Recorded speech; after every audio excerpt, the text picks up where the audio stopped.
Well, good morning, Facebook, LinkedIn, YouTube, hello world. We're everywhere. It's our second It's our second episode, and we are quite literally everywhere. And I'm super excited. We have a great guest today, and we've got some fun topics to talk about in the cybersecurity world. Always a lot going on. There's a lot going on here too. So just I'm like this next show that we have next week, which will be I think we'll have one more and then we'll have a week off. I might be having a baby with me because we're literally Thursday. My wife and I are going to the hospital and going to getting induced unless she calls me during the show. And then Emilio, it'll be up to you. But I don't think that's an excuse. I don't know. You tell me. I don't know. I have a list of available excuses you can use. I don't think the whole "I'm going to have a baby" is one of them. I'll be like, just hold it in, babe. I'll see you at the hospital. It'll be fine.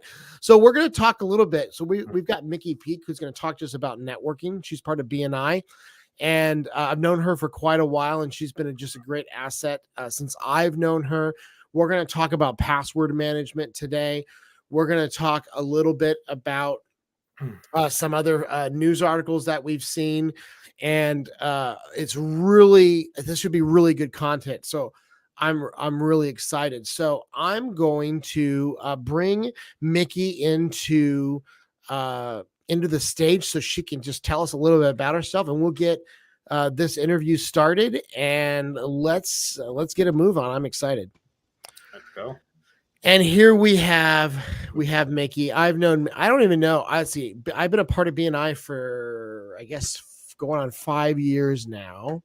I was the vice president for a while, so you and I got to work really close hand in hand.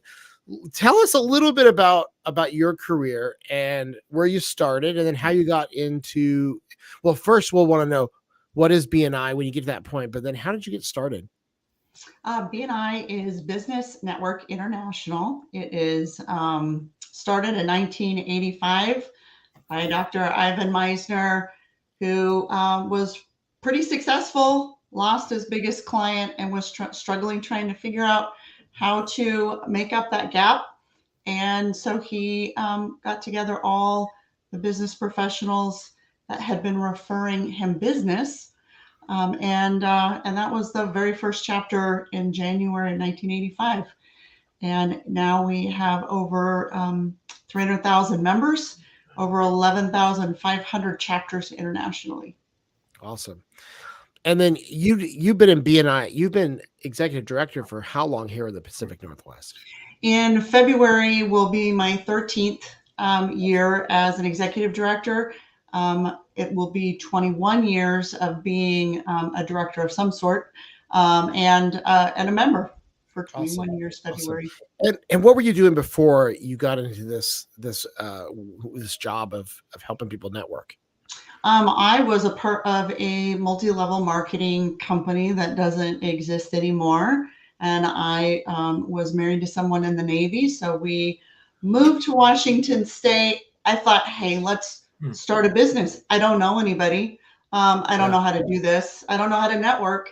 And why not? And so I made just about every mistake you can think of with networking. And when I was exposed to BNI, or it was introduced to me, it just felt like, wow, this is going to explain why I've made so many mistakes, why networking isn't working for me. And that's exactly what happened. Micki, so thank you for sharing that, by the way. You mentioned that you just got to Washington State and you didn't know a lot of people and you had to just kind of start from scratch. So a lot of what we try to provide here is insight to new business owners, current business owners, startups. So somebody starting from scratch, brand new, zero, bottom of the floor, what would you say are the top things they should do or look for when either trying to join a networking group or just going to a networking event? Well, both are vital. And I think one of the mistakes that we make, networking is really an essential tool for any business owner, but it is not something that comes naturally to people. People think that I can get out there and I can talk to anybody about anything at any time. That means I can network, and networking, that's not what networking is. Networking is about bringing value, receiving value, and creating relationships. One of the mistakes I made very early on was thinking that I needed to attend all of these networking things, join a networking group, and go to these networking events, thinking that I was showing up to sell my products and services to people. And a lot of people do the same thing. But if you surveyed a huge group of people and asked them, how many of you are here to sell to someone in the room, the majority of the people would raise their hand, because that's what a lot of us think that networking is. But then if you also followed up with a question of how many of you showed up here to buy something, you'd probably get 2 or 3 people raising their hand. And that's where there's a disconnect in the definition of networking and expectations around networking. And when you remove the expectation that I'm going to join a group to sell my product, or I'm going to go to an event to sell my product, one, it takes a lot of the pressure off of you, but it really begins to help you have the right mindset around networking, which will then, if you develop the skill, should get you some results. Well, thank you. That's actually some good insight. I don't go ever thinking I'm going to sell, but I never have the other mindset you just made me think about. Just go and cultivate the relationships and just meet the people and interests. Sometimes I'm like, all right, maybe I'll get lucky, and I tell somebody what I do, and they're like, oh, I need that, and then we start that conversation. But I think it's very good to go with the mindset of, I'm just going to build relationships. I'm going to meet new people. I'm going to add them to my, Rolodex. I'm going to add them to my Rolodex, and then, we'll just keep nurturing the relationship, and eventually it might get somewhere. Thank you for Be that. careful using a word like Rolodex. There's going to be an entire audience that has no idea what you're talking about. I use it on purpose for that reason. I do. More like, farming than hunting. And maybe you haven't experienced, going to an event and then feeling like you have that target symbol on your forehead with someone trying to actively sell to you. I certainly have, and I'm probably very guilty of doing that in the very early days of networking. But, when you go out thinking that you're hunting for your next client, you're hunting for someone to buy, you have a different mindset than someone who is a farmer, someone who's out there planting, tilling the soil, preparing the soil, planting the seeds, pulling the weeds, and then taking in a harvest. And that's really what the heart of networking is really more about farming and cultivating relationships that will result in fruit and a harvest later.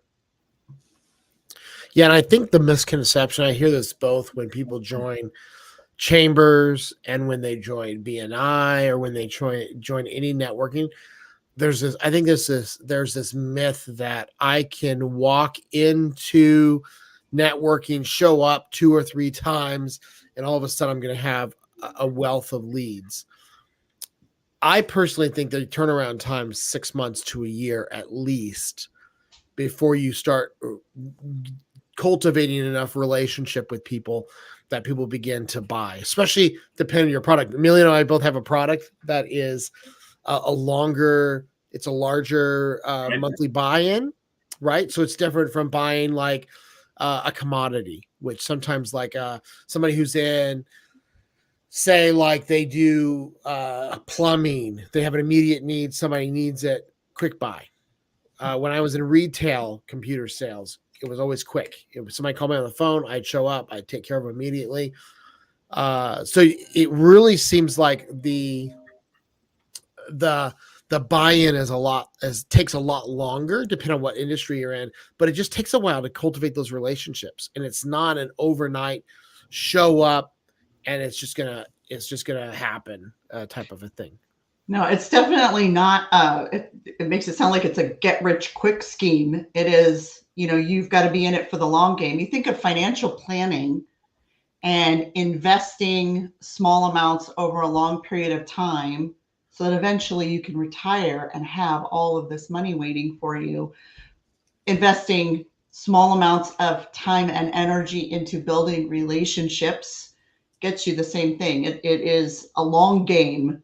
It is not a short gain when thinking about, networking, and your profession absolutely has something to do with it. If you've got something tangible, I can see it, I can smell it, I can taste it right away.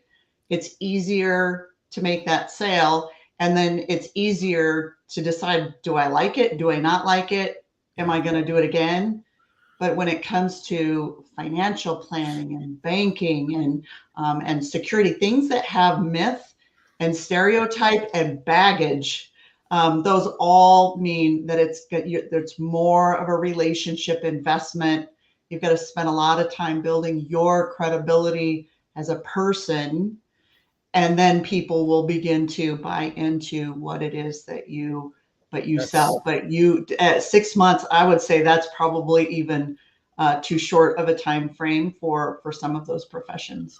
We see this in all of marketing. All of marketing is a long haul. Every single bit of it, it takes time. And when you stop marketing, you tend to see a gap as well in your sales and your connections. If you were staying, what I'll say is group agnostic. There's chambers, there's BNI, there's a lot of different networking opportunities. What are like the 3 or 4 things that if you were to cut somebody loose, say they're a brand new business owner, or maybe they're just a CEO that's hit the point where I need to go and grow my business, what would be the 3 or 4 things that you'd recommend when they show up to those networking groups that they could do to maximize their time? Well, one, don't forget your business cards. You'd be surprised at how many people forget them. Now, I personally do not like receiving business cards anymore because I know exactly what happens to them. I bring them back to my office. They go in a big box, and that's where they go, because I know all I have to do is an internet search to find your name, your contact information. So that becomes baggage for me that just clutters my office. So I prefer sharing information electronically. But there are people that still do love business cards. So I still bring my business cards with me. But actually, I should even back up. Before you get out of your car, check your mindset. Because your mindset will determine your body language. It will determine whether you appear approachable or not, or if people are going to run the other way. Your mindset and managing expectations and having goals in place. Like, I just want to meet 3 new people. And then when I meet those 3 new people, then I can relax and I can spend time hanging out with the people I already know. I'm just as guilty as a lot of people. I go to a networking event and I find that group of people that I know, and that's where I feel comfortable because I'm shy. I'm an introvert. So I will go hang out with them rather than doing really what I came there for, which was to meet new people, rather than hoping to meet new people. If I just set a goal, a reasonable goal based on, how I feel that day. Because if I am in a bad mood, I still want to go to the event. I don't want to blow it off. I still want to go. But if I'm not in a great mood, I'm going to set a low, reasonable goal. And then if I hit that, that might make me feel better. Just the conversation may make me feel better, and I might bump that goal up. But first, I'd say check your mindset and your expectations, and then setting goals. And then pay attention to your body language, the way you stand in groups. Like if you're standing facing someone head on at a right angle, what it communicates to the rest of the room is that no one else is welcome in our conversation. Everybody stay away. But if you're at a slight angle to each other, that means that someone, maybe that other new shy networker in the room, will feel like they can walk up to you, they can approach you and participate in that conversation. So paying attention to your body language, crossing your arms. Are you standing aggressively? Are you smiling? Smiling makes you approachable. If you have a scowl on your face, you could be the nicest person in the room, but most people will be afraid to approach you. Resting angry face. Yes. Avoid resting angry face. Yes. So, quick little story. So I just started networking again over the last 2 months, and I go to my first event about 2 weeks ago, and I looked up a YouTube video. So exactly what Micki just said. So I have my body open to everybody, and the person that I'm interchanging conversations with does as well. And a young lady walks up to us, and she starts asking down the circle or semicircle what each of us does. And when the person says what they do, she's like, well, I don't need that. And then like to the next person. And she did it to like 3 or 4 of them. And then she walks away. And then later on in the night, nobody said anything, like just out of respect and courtesy. And later on in the night, she comes up and she's like, man, this gentleman over there was so rude. Like, you know, and he had a little exchange, and then she walked away. And then everybody was like, I can't believe she just said that somebody else was rude, when the first thing she did when she got here was ask us what we did and then say, well, I don't need that service, and moved on to the next. So, you know, just to other business owners and our viewers, you know, when you're having those conversations, don't dismiss what the other person does. You know, you never know when you might need them, when they might need you. You know, just build a relationship with everyone, and that could be the person that refers you the most one day for some reason. Yeah, she just missed the entire point. Like, it is not even the people in the room. It is who they know. So what if you don't need the person that's in front of you? Like you said, someday you may need them, but they may know a dozen people that could use you if you build that relationship. Yeah. All right. I have one. What do you, and this one's a little bit more, I'm being a little selfish right now. So I'm part of a group and we're just starting up. We don't even have like the initial 8 to 10 members. So we're trying to get enough to just start up. It's another networking business that's not BNI, but it's very similar. How do you recommend to recruit other members into your networking group? Well, you reach out to the people that you already know, like, and trust. People that, more important than what they do, they are people that you would want to hang out with on a regular basis, and you want to build a deeper relationship with. So know, like, and trust is important, because you don't refer people that you don't like. Correct. So inviting those people, and everybody in the room inviting kind of that inner group of people that they already have solid relationships with. And then you kind of work that circle out. There's a lot of ways. From, you know, the way I built my first group, I did a lot of cold calls. I hate cold calls, and I would never cold call for my own business.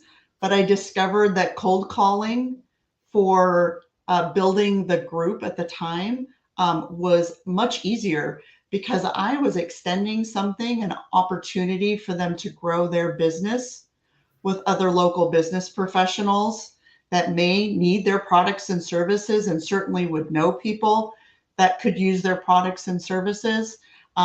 So cold calling worked well for building our first group, because I didn't know anybody in the area, and I didn't have a connection to other professionals in the area.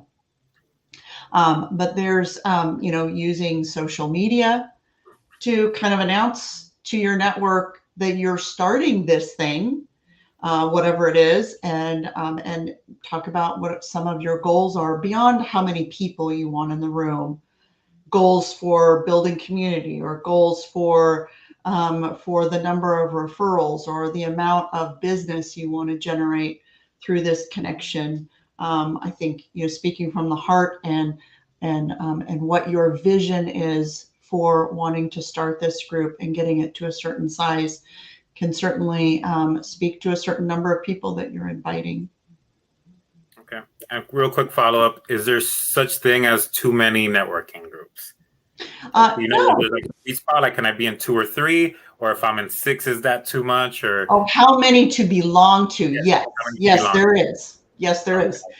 Because you become someone that has a wide network with no depth, because you have no time to develop deep relationships because you're so focused on just meeting as many people as you possibly can.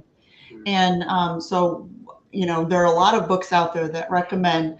Dr. Meisner, our founder, has written more than one book on focusing on three groups, so that you can find one that is maybe service based, like a Rotary or Kiwanis or Seroptimus, so that as a successful business owner, you're giving back to your community and you're rubbing elbows with a lot of other successful people in the community. Some of them retired, but they retired very successfully from the careers that they had. Rotaries and things are not really conducive to actually talking about your business openly, but you build the relationship and that conversation will naturally happen. And then a group like maybe a chamber of commerce, where you have the ability to practice your networking skills and you have the opportunity to meet a lot of people and become more visible, because if people don't know you exist, they can't do business with you because they just don't know that you exist. And with the chamber, there may be your competition may be in the room, or you may think that you have competition in the room, when there could be some amazing opportunities for collaboration and co-opetition rather than competing with each other. But there may be some other people in your same exact industry there, so it's not an opportunity to potentially really grow your business through just attending. It is more about relationship building, visibility, and building more of your networking skills. Chambers of commerce, although there are a lot of networking opportunities, the focus of a chamber of commerce is really to be your political voice, for the business community in your state or in your county.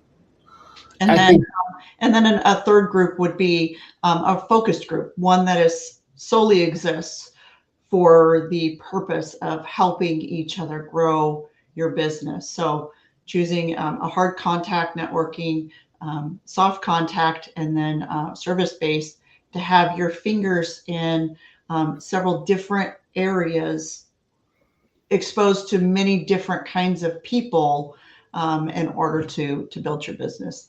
That's kind of the I ideal. think where I found really good success, particularly in Chamber of Commerce, is brand awareness. Mhm. They do a really good job. Here's a really good example. I wear a hat almost everywhere I go. Particularly my old brand, had this reputation of the IT guy with the hat. And it was super easy for me to get business, because if someone was talking about, and this happened on multiple occasions, somebody was talking about an IT issue, they'd say, "Well, I'm sure John's around here somewhere. Let me look for his hat." And it was something that became a brand repetition, that people just knew that I was a regular at those events. And what it did for me in the IT space, it just gave me quick access to people. And I would kind of do what you talked about earlier, go in and just say, I'm just going to meet 3 people, and the rest of the time I'm just going to build relationships or talk to people I already know. I love that. I think that was great. I think it's great. I think that's something important. I think there's a place for all these different networking types of groups. You just have to understand what their purpose is and where they're strong. And honor the purpose of the group. No, don't violate the rules of the group just to market your business. And as a new business owner, one of the things I hear most often is, I can't afford it.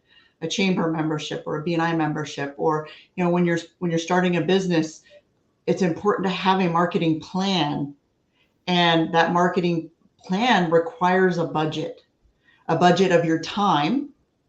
And because you can go to all the free networking events in the area that you can think of, but you still have to budget time. Time is money. getting there, gas. And if you have to pay in Washington State, anyways, we have toll bridges and toll roads that we have to pay to drive on. So it isn't free when you think of it that way. So having a budget that you can invest into memberships and into, even going to the free events, because they're really not free. Yeah. Hey, the product. I want to touch on another question that we had in our private chat, which I think is really pertinent to the way the world has changed. And so here's the question: is in-person meetings that much better than Zoom or online meetings? Let's talk about the benefits of each. I think Sure. I'd love to hear your opinion on that. Well, and I think that that it's human nature to think in either or, that one is better than the other, and it's not either or. I think a blend of both is healthy, just like a blend of different types of networking groups is healthy, because each type will give you access to different groups of people. And the more varied groups of people, you need diversity in your network to maximize your ability to create visibility and profit for your business. So Zoom, it's easy. As long as you've got a good internet connection, a computer and a camera, or even your phone and a camera, it's incredibly easy. And it's also incredibly easy to participate when you maybe go out of the area, vacation, or business trip. You can still generally participate in a group that is an online group. They're very efficient, but I think that it does take a little more effort to create the relationship, because there are a lot of cues that we're missing when we're on camera. The body language, we're all sitting and facing a camera. You can't see facial expressions as well. You can't see arm movements and how someone sits, and you weren't able to interact with them where you might be walking around the room. And body language is important. Those are important social cues. Me being someone with ADHD, social cues are really important, and I have to pay extra special attention to social cues. And a lot of those social cues are off when you're in a Zoom environment. So incredibly efficient. You can get amazing results. In person, you do have to get there. And so, in a Zoom environment, you can draw a crowd from further away. And in person, it's just however far someone is willing to drive, and you have to deal with weather and traffic issues and things like that. But you do get to actually shake people's hands, and you get to hug people. That if you're a hugger, you get to hug people, and exchanging business cards and seeing, more of those social cues. Your behavior style may determine which way you lean as to which one you would prefer, but I think that there's probably equal value in both, and then finding, a blend, just because of the number of people that you can reach through Zoom that you just can't through in person. That's good. Yeah, I think you're right, because I think some of the conversation I've heard has been an and or. It's not. That you can find equal benefit from both. I know I travel frequently, so finding a mobile group or somewhere I can do Zoom is super, super helpful for my business as well. Can you, I don't know, Amelia, if you have any other questions, but Micki, is there anything else that you think that our audience should know about networking, or that, they would find beneficial to help them grow their business? Just in 2024, if you're setting goals, set a reasonable goal. If you're not networking at all, don't think that, to like dive head first and start attending every networking thing that you can. But just find a way to just add one new step to your networking, whether it is changing your mindset and your goals around networking, or if you're currently maybe a member of a chamber, then and that's the only networking you do, maybe add a hard contact networking group or add a service organization to the mix for 2024. And don't go crazy. That's where, that's why resolutions fail. We go crazy. We go to the extreme. Just take one baby step and add one little thing. But if you're a brand new business owner, I cannot emphasize enough how important networking is, and make sure that it's a part of your plan for building your business. Awesome.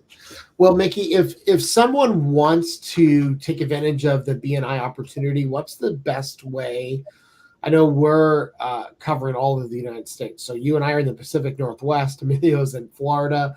What's the best way for somebody to find a local BNI chapter near them?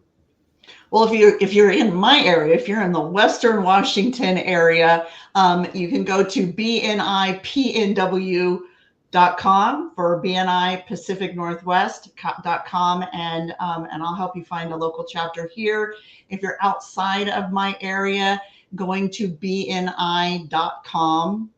and they'll ask you a few questions, and you just submit, and they will connect you with someone in your area for that will help you find a chapter or help you start a chapter. Awesome. Well, thank you so much. It's been such a great privilege to have you here. I'll see you Wednesday because yes, we're working together. And I'm happy to come back because there is so much that can be talked about under the umbrella of networking. Yeah, we love this. Thanks so much. We just greatly appreciate having you a part of the show today. Thank you. You bet. We'll be sure to invite you back, Micki. Thank you for everything. It's nice to meet you. Yeah. Nice to meet Thanks you too. For coming. Well, that was great. That was a lot of fun to have her here and be able to just have another, just have somebody who's got a lot of experience in growing networking groups and who's just been a part of growing those in our area and who's been doing networking for longer than I have by far. So I love that voice of experience. It's definitely a lot of good tidbits that if someone knew at the beginning, they could avoid a lot of errors or mistakes, just like she mentioned. I remember when I started and I'd go to networking groups, I think that's what I was doing. I was just kind of stabbing people with my IT solution. Like, hey, I think you need this. Hey, I think you need this. Hey, I think you need this. Or asking them about their business and then inputting my solution into their problem and then be like, all right, so what now? So if I was just trying to create the relationship and have the conversations, get to know them better, see each other at a couple of networking events, then when the issue came up, then I might be the person they call, or, from them, put them into some type of marketing or sales funnel and, work your way that way. But instead of just throwing the kitchen sink at them the first day you meet them. I think it's also fascinating to hear. We see it. I see a lot of people who walk into a room and they're literally just trying to sell. That's their main goal. And I love that what you say, if you ask the question, how many people are here to sell something, most everybody raise their hand versus if you ask how many people are here to buy, the number would be dramatically less. That's a fascinating thought. And I know it's true because I went, oh yeah, I don't ever show up to groups necessarily to buy anything. That's not my mindset. My mindset truly is to promote my business. And how do you do that? And I think really the key is relationship. I think that's the biggest thing that we can do as business owners is just grow and building relationship with one another. Yeah, agreed. Well, now we get to move on as a couple other topics. So one of the things that's been on my mind because I've seen a lot of this and it's really common in our industry. We do a lot of risk assessments, and we're going to talk about bad passwords today. Emilio, what's the worst password you've ever seen? Don't say who it is. What's the worst password you've ever seen? Password? On computer? Yeah. And I'll tell you who it was. This guy, right? You? I was in my racing years, but when I was younger, I was like, oh, no one's going to think that my password is password. And then once I got into IT a little bit deeper, and it's a little cybersecurity. I was like, wow, this is a lot more common than I think. But besides that, it's probably the person's name and their date of birth, or their name and the number one. That's the most, the most common mistakes we see all the time. I've seen ones that are, I'll use an example because I have a client that's on an old plan who still kind of doesn't want to change. But say it's a car dealership or a car repair place, and their password's like muffler1. Oh, yeah. Right? That's not a client that I have. That's you can't search around. But there may be someone watching. If your password's muffler1, I wasn't calling you specifically out, but you should change it. Like just those types of things. And let's talk about some of the key things that people need to be thinking about when it comes to passwords. Now, here's the number one complaint I hear when I talk about passwords. I have so many places to stick them. How am I supposed to keep track? I agree. That's what my wife says. So we have a solution for that. We do. Which is a password manager. I'm personally using Keeper for password management, and that's the one we use for our clients. Do you have a favorite? Or I'm also using Keeper for my clients. Do I have something that I recommend to consumers? I did, and I don't have the name at the top of my head. Because sometimes it's a friend asking you and out of business, right? And and then you have to weigh the options. But I would recommend to anybody that can. I mean, they're usually what, $2, $3, let's say $2 to $5, low end, high end. Yeah, and LastPass, for example, I know they had a breach, but fortunately, I want to clarify a couple of things about password managers. Number one, a good password manager has what they call a zero knowledge architecture. What does that mean? That means that a good password manager stores data encrypted. In other words, at rest, from the moment it gets on their servers, it's encrypted. And the only person who has the way of decrypting that information is your connection and your password with them. So, for example, LastPass had a data breach. People could get, I think what was released in the data breach was what they found was names and email addresses and potentially websites. But the passwords themselves were not released into the wild because of their zero knowledge architecture. So LastPass, I feel like companies like LastPass, anybody who has a data breach or has some issue, I don't know if you remember back in, I think it was the 90s, Jack in the Box had a huge E. coli scare. They were probably one of the safest places to eat right after because they had, of course, corporate doubled down on safety and all that. They were probably the safest place. And I feel like when you have a big company have a data breach, it's the same way. And so all that to say, I wouldn't panic when you see, because I have businesses, I have services that I've used that have had data breaches too. So I wouldn't count a company out because I have a data breach. That's my point. LastPass is a good one for consumers. It's free. It has a zero knowledge architecture. It's now probably one of the safer ones because they had that incident. We use Keeper for businesses. You can get password managers. There's a lot of different ones out there. I would just make sure it has a zero knowledge architecture, which browsers do not. For the record, we scan browsers all the time, and we pull passwords way too easy. So I recommend against using browsers to store passwords. So Keeper does have a personal and a family plan if anybody wants to look into it. They also offer a 30-day trial. Maybe we should ask them to sponsor this video. Yeah, we should. We'll if you're watching, Keeper. To educate the public a little bit, the reason we say this is because, as John just mentioned, a lot of people like to save their passwords in their browsers because they feel it's easier. Once you go to Amazon, you just click login and then it just automatically logs in. But if someone's on your computer for more than 30 seconds to a minute, they can pull all of those passwords. Me and John have a tool ourselves that we use in our cybersecurity risk assessments to show clients that if we're on that computer for at least 30 seconds with a USB, we can pull all those passwords. Doesn't matter if it's a bank, a regular website, if it's your Walmart, shopping cart, anything, we can pull that stuff. As John mentioned, the main complaint is I have too many passwords. So with the password manager, you just have to remember one difficult password. And the reason I'm bringing that up is because no one wants to make at least one difficult password. Emilio, John, what do you guys mean by difficult?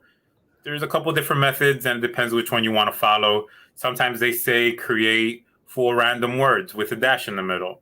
Sometimes they say create a phrase. What we don't want you to do is use anything that I can find on your Facebook page, like your name or your dog's name or the year that your kid was born or the month that they were born. I can find all that by just going on somebody's Facebook, right? They're going to have pictures of their dog. They're going to have the names of their dog. They're going to post when their kids' birthdays are. So now I know exactly when the birthday is. So the more I know about you, the easier it is for me to social engineer your password. So to stay away from that, you can use 4 random words.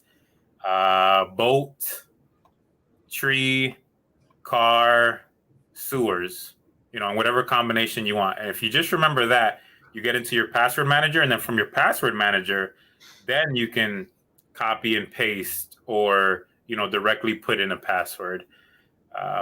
Anything else you want to add to that, John? I pretty much exclusively use Keeper to create my passwords. That too. So do I. I trust it enough to keep my passwords, and I use it on my browser. I use it on my phone. It's encrypted. So I actually don't even, I'm good with that, but I just allow it to create passwords for me. I do too. I hit the auto generate button, and then it creates something crazy that I'm never going to remember. When my wife sees it, she's like, how do you remember that? I'm like, I don't. That's why I want you to not use that password. There's only a few places where it's really annoying to have that. So here's a really good example. My Chevy truck right now keeps bothering me for a password because somehow in an update it got lost and I don't remember the password. So you go to reset it. If the password's crazy, and then you got to type it into the the dashboard of the That's the only time that it's really annoying. It's easier for that. But yeah, I pretty much use auto-generated passwords. Because it does a really good job of creating something that's got letters, numbers mixed together, and chances of somebody coming up with that is slim to none. I feel like I should have introduced the show. There's a scene from Spaceballs. Did you ever watch Spaceballs? Yeah. Yeah, where they're talking about they're getting the password from the leader, and they ask for it, and it's 1, 2, 3, 4, 5, and he says, "Wait, that's what's on my luggage." Or the other comment was, "Who would be so stupid to use that password?" And ends up being the head guy. So I think what the point of that is, I should have played it. I've got it here, but what's funny about that is it tends to be something. Passwords also tend to be something that's led from the top down. And so if you own a business, it's your responsibility to create a culture of really good passwords and to check with your people, to educate them on, hey, we don't want to have passwords that are really easy to guess. And we don't want to have the same password for everybody. That is asking for trouble. If we can avoid having universal passwords for things that we access, that would also be advisable. I agree. So everybody, you just heard it first. Well, you didn't hear it here first. That horse you didn't hear here first that you should be using complicated passwords and possibly a password manager. We beat that drum on a regular basis because unfortunately it's like the thing that people hear and go, yeah, but it really sucks having really hard passwords, and they just don't do it. And then they get their Facebook hacked, and then they get everything else hacked at one time. And they don't get, like, a lot of times with culture being one that you use your same password everywhere, once they get one password, they can get all the others too. It's not very hard if you're duplicating the password type everywhere you go. Well, let's talk about some news articles. There's some new stuff. My favorite place to find cybersecurity things lately has been Bleeping Computer. We use it quite frequently, and so I'll share my article here. That's up there on my top 3. Yeah. Go ahead and share. Let's see. So here's one that's super fascinating. Former IT manager pleads guilty to attacking high school network after he's fired. So he deleted over 1,200 Apple ID accounts and deactivated over 1,400 other Apple accounts. He attempted to collect their class IDs, their course IDs, their location, pretty much any information that he could obtain from there, he tried to collect. Wow. So here's the question. Here's what I think. I think an area that's commonly overlooked when it comes to cybersecurity, I think it's commonly overlooked that we need to be thinking about what our employees are doing. We sometimes don't do enough to protect our infrastructure from people that we trust. If you're an owner, I think you have to have a level of trust with your employees. But at the same time, I think it's your responsibility to still put policies in place so that when you let somebody go, it's not a disaster.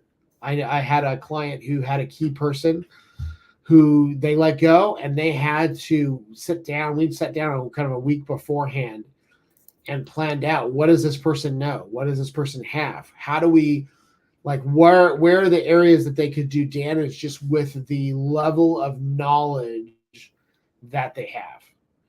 And it's policing the police. Yes. And then you have a guy here in this case who has the whole keys to the kingdom. And he's a single individual who has an attitude, obviously. And now he can quite literally destroy them because they probably didn't have enough IT knowledge to know what they needed to change to keep him out.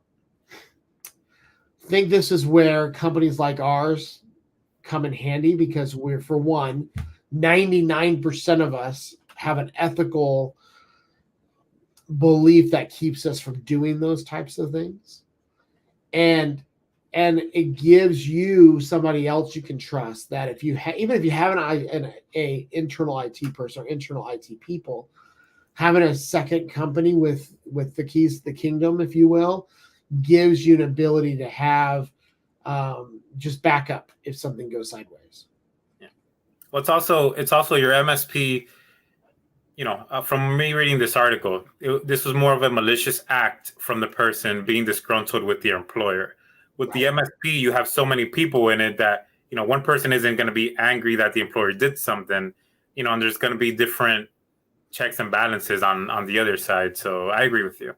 It is good to have an MSP maybe policing what your internal department is doing, as they're going to have different motives for doing different things. Yeah, 100%. I think you just have to just have a level of trust with your staff, but you also have a level of reality that you don't know what's going to happen in the future. I know a number of businesses that have had people they thought they trusted do horrible things to their business. And so it put them in a really bad spot when all of a sudden that person acted in a way they didn't expect. Have a level of trust, you should, but also have some things in place to make sure that if for some reason that trust is broken, you have a way of pulling them out of your organization and it not being catastrophic to your organization. I thought there was a phrase that said trust but confirm or something, trust but verify. Trust but verify, yeah. Trust but verify. Yeah. Yep. And they do that in banking. Think about it. Banking's a high trust organization. You're trusting all of your employees with money to do the right thing, to not stick the cash in their pocket. But they have just a bunch of verification tools to keep their employees honest and to make sure that if they had to remove somebody, they have a way of doing it. But they still have a lot of trust that they put in their employees to do the right thing. It's the same thing in our businesses. Yeah, agreed. Okay, so here's another one, and this one may not apply as much to everyone, but I think it's an important lesson about supply chain attacks. So this is 3CX.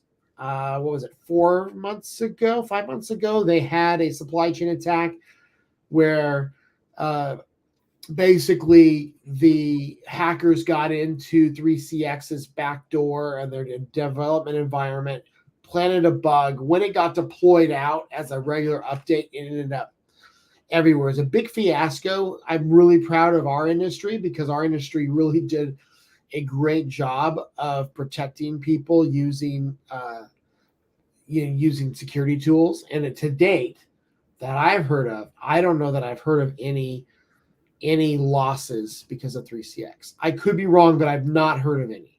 Nothing's made the news that I've seen. But here's the thing about supply chain attacks. This one is one that keeps coming back. So now 3CX is warning customers to disable SQL database integrations. And I think this is important to say, when you think something's over, it may not be over, and don't let your guard down. I think that's one of the lessons here. I'm not sure how much of the article you read, but basically I think this is somewhat left over from their initial hack of probably something they just didn't realize was there. And they're supposed to patch that vulnerability today, but they basically said, until we patch it, turn off SQL on your machines. Do you use 3CX by any chance? I don't. But I think we're going to see more. My point of bringing up 3CX is I think we're going to see more supply chain attacks. We're seeing a lot of. You think about had LastPass was a supply chain attack. Yeah.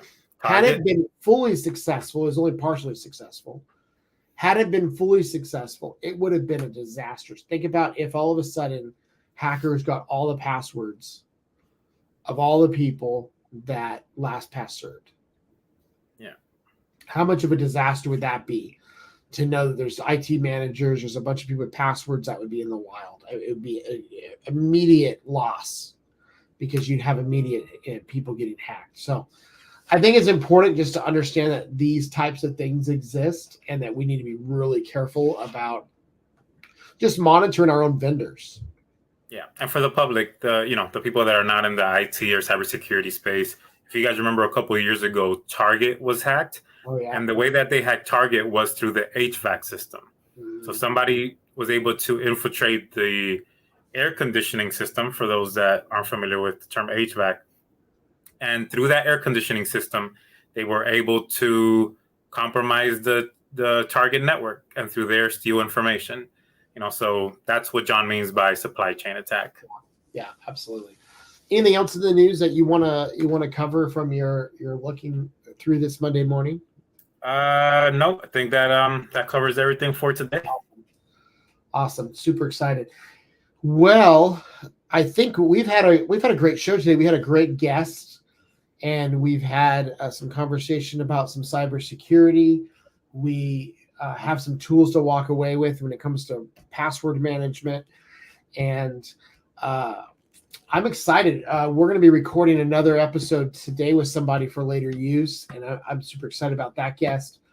And we've got some more content coming up. We've got some more guests coming to talk about different small business, medium business, different ways just to help you grow your business and to make it more successful. So please, like us, follow, subscribe our Facebook and YouTube, and soon we will have audio podcast out as well, so you can listen to this in your car, which happens to be where I listen to most of my podcasts. So I'm excited to get that launched out. But for now, I'm super excited that we just had just some really great second episode, and I think we'll see you guys in episode number 3. Yep. Like John just said, follow us on all the social medias. If you guys have any suggestions or you want to see any guest or profession on the show, let us know so that we can bring them on. With that said, the next 2 Mondays are Christmas and New Year's, so we will likely not have a live stream. We'll try to have some content for you guys, maybe some clips or maybe something pre-recorded. We'll see what we come up with. So in that case, we will probably see you live the first week of January, if I'm not mistaken. Yeah, that's true, because we're coming up. Well, this next week we have, who knows? I have a baby coming. I'm going to try and still make it. I'm going to try and still do it's Christmas, though. It's the 25th. Yeah. It's the 25th. It might be a little difficult. Is it the 25th? No, we still have one more week. One more Monday, don't we? Right. No. No. 25th is coming up, and then after that, it's the 1st. Oh wow. So, time is flying. Time is flying by. So yeah, we'll try to get some pre-recorded content together for the next 2 weeks, and then come beginning of the year. Oh man, it's time is just going by. Come the beginning of the year, we're going to be right back on Monday mornings, 9 a.m. Pacific, 12 Eastern, and just buckle up. It's going to be a great year for the Business and Bytes podcast as we get this thing rolling. So super excited. All right. Wow. All right. Well, signing off. Awesome. See you later. Bye, everyone. Later.